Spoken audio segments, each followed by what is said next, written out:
Match number 46 of the Indian Premier League. The Delhi Capitals were hosting the Royal Challengers Bengaluru in what was round 2 of this epic battle. Like always in this video, I'm going to be taking you through the key highlights of the 46th game of the Indian Premier League.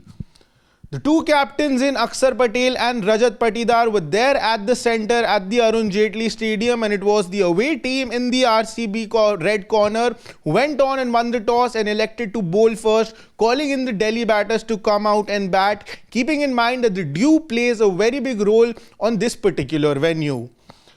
There was a change in the opening pair for the Delhi Capitals as Faf du Plessis, who wasn't available for Delhi since a couple of weeks because of an injury, he returned back and he was opening with Abhishek Porel. And like always, Abhishek Porel did start off all guns blazing, but unfortunately had to go back to the pavilion again very soon. He's not been able to really build on the starts that he's gotten all throughout this IPL, and unfortunately that was the same case today as well.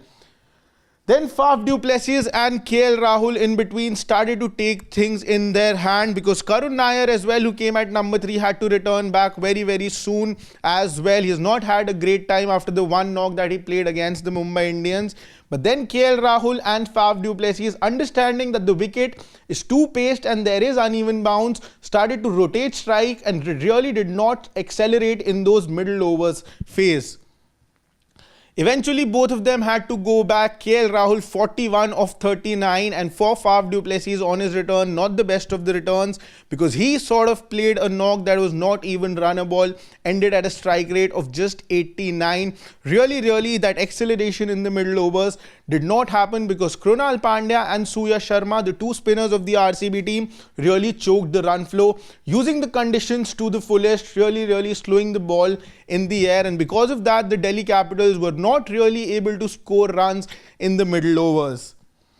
It looked like that the Delhi Capitals are really struggling and might not even reach 250, but then Tristan Stubbs and Virat Kohli, the two finishers of the Delhi, who have done the job for them more often than not, really took on the attack in the later stages of the innings, and because of that the Delhi team was able to cross the mark of 150. They got to 162, 28 for Abhishek Porel, 22 of 26 for Faf, 41 of 39 for KL Rahul, 34 for Tristan Stubbs, quick fire of 18 balls, and 12 of 6 for Virat Kohli. 163 is what RCB needed. It looked like a below par score at the midpoint, because it was definitely a slowish wicket, but 180 still looked like that could have been the winning total. So Delhi were at least 15-20 runs short at this point of stage. The two openers for the RCB team, there was no Phil Salt. Jacob Bethel came in place of him. Both of them started off all guns blazing as well. It looked like that they might just run away with this chase. But what followed was absolutely terrific bowling and fielding by the Delhi team. First Jacob Bethel, and then it was Jacob Bethel returned back to the pavilion, and when Devdutt Padikkal came in as an impact sub, he too went back in within no time. And by the time the Royal Challengers Bengaluru reached the 20 run mark, another mishap happened in the form of their captain in Rajat Patidar. They were 3 wickets down within no time. A miscommunication between Rajat Patidar and Virat Kohli costed them the 3rd wicket, and the Royal Challengers Bengaluru suddenly looked in deep waters. It looked like that the RCB team now will be really have to come out, bat out of their skins if they want to win this game. But everyone knew that there is Virat Kohli still standing strong on the other end.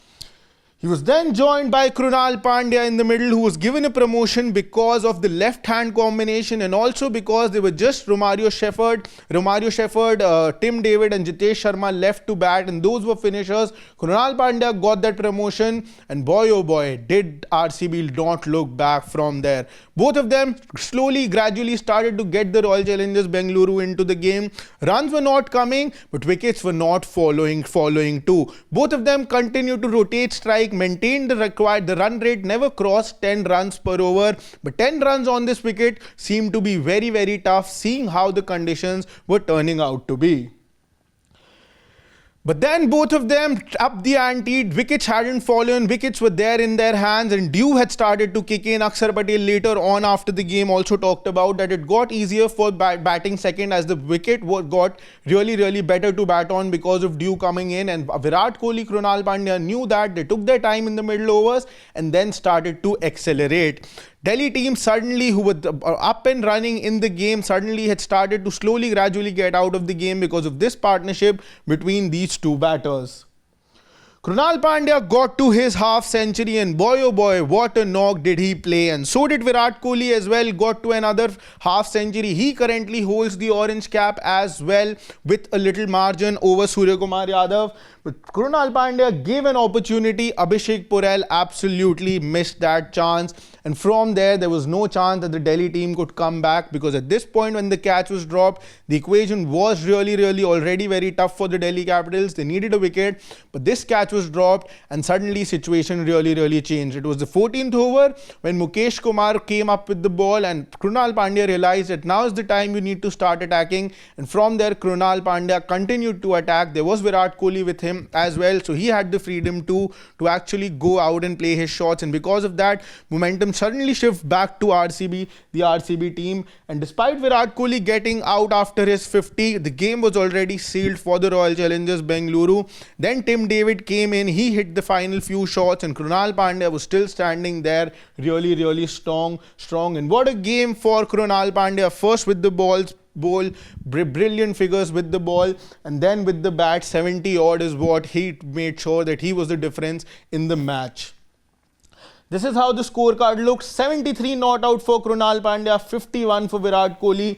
Being this partnership, when you're chasing a total of 160 odd, you just need one partnership, and that's exactly what RCB got from Virat Kohli and Krunal Pandya. And because of this, the RCB team finds themselves at the top of the points table with 14 points, the only team who has 14 points at this point of time. And Delhi, who was second on the points table, suddenly have come down to 4, although they have played a game less as compared to most of the teams who are in the top 4 of the tournament. So because of that, they find themselves on the 12th position. But Royal Challengers Bengaluru, with all certainty, have almost booked their spot in the top 4. Whereas for the Delhi team, they have played a game less, but they should also from here make it to the top 4. But about getting in the top 2 position, that will be a different task altogether for both the teams moving forward from here, where RCB have still 4 games to play and the Delhi Capitals have still 5 games in hand. What do you think about the points table at this point of stage? You can let me know about that in the comment section below. But for now, that is all that I've got for you. I hope you're liking our coverage here on Sports Today of the Indian Premier League. So do not forget to press the subscribe button, like this video, share it with your friends, and press the bell icon so that as soon as we are live or there's any interesting content coming your way, you guys come to know first.